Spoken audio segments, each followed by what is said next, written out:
आमच्या ज्या योजना होत्या योजनांच्याबद्दल बरेच थोडीशी चेष्टा मस्करी करण्यात आली. आम्हाला त्याच्यामध्ये दोष देण्यात आला. आमची थोडंसं टीका टिप्पणी करण्यात आली की राज्य कंगाल केलं, अमुक झालं तमुक झालं.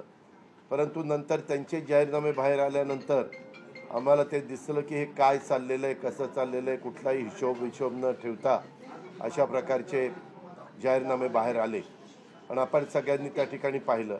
आम्ही मुळात काय केलं, लोकसभेच्या निवडणुकीच्या निमित्तानं आम्हाला मोठं अपयश आलं. म्हणजे महाराष्ट्रामध्ये आम्हाला तिघांनाही वाटलं नव्हतं की बाबा अशा प्रकारचं आपल्याला अपयश मिळेल, परंतु ते मिळालं.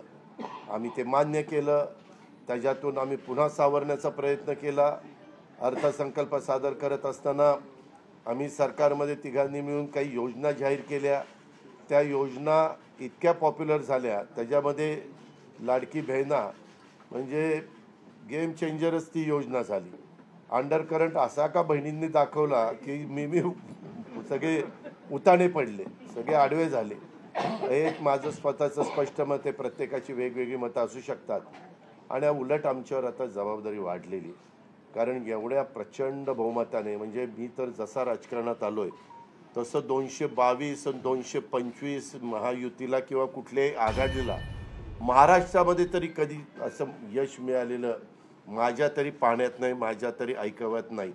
कदाचित पूर्वीचा काळ वेगळा काँग्रेसचा असेल, त्यावेळेस कधी झालं असलं तर माहिती नाही, परंतु बाकीचे विरोधक नगण्य होते त्यावेळेसची गोष्ट. परंतु अलीकडच्या काळामध्ये जसं आम्हाला समजतंय तसं तर एवढं प्रचंड यश हे पहिल्यांदाच मिळालेलं यशाने आम्ही हुरळून पण जाणार नाही. आणि आम्ही अतिशय जमिनीवर पाव ठेवून आता, म्हणजे जसे जसे ते आकडे आम्हाला दिसत होते तसे तसे तसे फायनान्सच्या गोष्टी माझ्या डोळ्यासमोर येत होत्या. मी देवेंद्रजींना पण फोन केला, तेव्हा म्हटलं देवेंद्रजी खूप काही काम करावं लागेल. एकनाथरावजींना पण तसं सांगितलं की फार आर्थिक शिस्त आपल्याला त्याच्यामध्ये आणावी लागेल. आणि आम्ही आणू, त्याच्यात आम्हाला हे नवीन नाही आहे. आम्ही सगळे अनुभवी माणसं, आम्हाला त्याच्यामध्ये कुठली काही अडचण नाही. आणि शिवाय आमच्या पाठीशी केंद्र सरकार आहे, तो आम्हाला खूप मोठा एक आधार आहे. एक आमच्या पाठीशी एक मोठा भक्कम अशा प्रकारचा भरोसा आहे. आणि त्याच्यामुळं ह्या सगळ्या ज्या काही गोष्टी झालेल्या आहेत, आता विरोधक टीका करतात की बाबा बॅलेट पेपरनी घ्यायला पाहिजे होतं. मग बॅलेट पेपरने लोकसभेला पण घ्यायला पाहिजे होतं. लोकसभेचा निकाल लागला की तो बरोबर, आणि इथला निकाल लागला की बॅलेट पेपर यायला पाहिजे. मग मशीन काय EVM बरोबर नाही, असं नाही चालत. आता झारखंड पण आमच्या हातनं गेलंच ना. आम्ही कुठं काय म्हणतो, ठीक आहे, त्या जनतेने कौल दिलेला आहे तशा पद्धतीनं महाराष्ट्रातल्या, विशेषतः महाराष्ट्रामध्ये बऱ्याचदा आपले जे 6 रिजन आहेत ना, मराठवाडा, विदर्भ, पश्चिम महाराष्ट्र, कोकण, मुंबई, अशा सगळ्या वेगवेगळ्या रिजनमध्ये, नाशिक, सगळीकडेच तुम्ही बघितलं तर सगळीकडे महायुती जोरात चालली. असं कुठं नाही की मागच्या वेळेस कसं झालं, आम्हाला झटका दिला तो मराठवाड्याने दिला. आमची एकच जागा त्यावेळेस भुमरे साहेबांची आली संभाजीनगर सिटीतली. बाकीकडे सगळीकडे आम्हाला दारुण पराभवाला सामोरं जावं लागलं. आणि तसं ह्यावेळेस झालं नाही. तुम्ही जर अंदाज घेतला तर सगळीकडेच चांगल्या प्रकारे महायुतीला यश मिळालं. काही जागा गेल्या त्या फार थोड्या मतांनी त्या बाबतीमध्ये गेलेले आहेत, असंही चित्र. आणि मीडियावाल्यांनो, मला एक, तुम्हाला इलेक्ट्रॉनिक पण आहे, प्रिंट पण मीडिया आहे, मला एक कळत नाही, तुम्ही खऱ्या बातम्या देत चाला ना. जे खऱ्या देत नाही त्यांना मला म्हणायचं, तुम्ही बाकी सगळे खऱ्या बातम्या देतात, त्याच्याबद्दल दुमत नाही.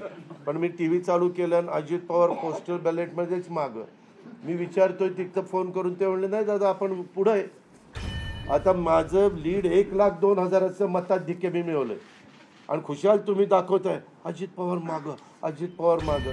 मग काही जण म्हणलं का रे असे दाखवतायत, TRP त्याच्याशिवाय वाढत नाही. अरे तुमच्या TRPला आम्हाला का मातीत घालताय, आमची का बदनामी करताय. त्याच्यामध्ये मी नंतर पुन्हा अधिकाऱ्यांच्याकडनं माहिती घेतली की नक्की पोस्टल बॅलेट किती झाले. पोस्टल बॅलेटमध्ये पण आम्ही पुढं होतो आणि रेग्युलर मतदानामध्ये पण पुढं होतो.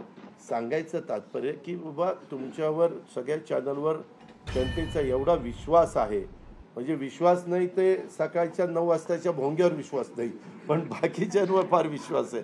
माझं एवढंच म्हणणं आहे की खऱ्या बातम्या दिल्या तर काही वाईट होणार नाही. पण खूप चांगलं यश मिळालं. अजून पण काही काउंटिंग चालू आहे, काही ठिकाणी रिकाउंटिंग मागितलेलं, ठीक आहे, तो त्यांचा प्रत्येकाचा अधिकार आहे. पण खरोखरीच सगळ्याच राज्यातली जबाबदारी महायुतीवर वाढलेली आहे आणि त्या उलट आम्हाला अधिक जास्त बारकाईनं इथून पुढं काम करावं लागणार आहे, कारण एवढं दैदिप्यमान यश ह्या सगळ्यांनी मिळून दिलेलं आहे आणि जनतेचे मानावे तेवढे आभार कमीच आहेत. म्हणजे काय आता त्यांच्याकरता, म्हणजे त्यांच्या ऋणातच आम्ही राहू इच्छितो आणि 5 वर्ष अक्षरशः अतिशय एकोप्याने ही युती शेवटपर्यंत कशा पद्धतीनं काम करेल आणि जनतेने टाकलेल्या विश्वासाला कुठल्याही परिस्थितीमध्ये तारा जाऊन दिला जाणार नाही. अतिशय चांगल्या पद्धतीनं राज्याच्या सर्वांगीण विकासाच्या करता जसं आम्ही विकास हा केंद्रबिंदू मानून पुढं गेलो, तशाच पद्धतीचं काम हे इथून पुढच्या काळामध्ये देखील महायुतीच्या वतीनं त्या ठिकाणी चालेल अशा प्रकारची खात्री मी आपल्या पत्रकार मित्रांना पण देतो आणि आपल्यामार्फत महाराष्ट्रातल्या तमाम जनतेला देतो. पुन्हा एकदा मतदार बंधू भगिनींचं, सर्वांचं, मीडियाचं, इलेक्ट्रॉनिक प्रिंट सर्वांचं मी मनापासून आभार मानतो, मनापासून धन्यवाद देतो. धन्यवाद. अरे मराठी मातृभाषा अभिजात भाषेचा दर्जा आत्ताच दिलाय ना, लगेच विसरायला लागला.